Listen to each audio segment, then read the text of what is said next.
it's always fun when you sort of unexpectedly turn the corner in the dark dungeon and there's a little treasure chest full of little hearts. It might sound odd, but it came from two separate sort of ideas that then glommed together. There was one I wanted to do a kind of horror story about somebody restoring old horror movie footage, who then realizes they can communicate with people in the footage. That was an idea I'd had, and I couldn't quite work out what the story was.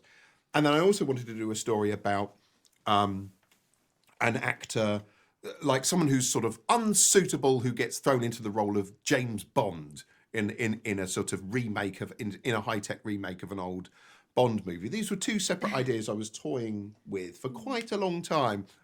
And then I think what happened is I watched Brief Encounter, which I'd never seen before.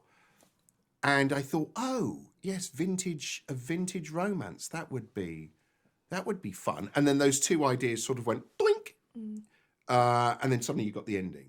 And so really, that was the germ for the whole thing. And when you're sort of thinking the story through, it kind of leads you into places. And I was like, oh, of course, it's a romance, so great, we can do. I like it every so often. It's nice to write a romantic episode now and then. It's like, it's a bit soppy. So did San Junipero. Started as a horror idea to do with death and sort of old people hooked up to a machine.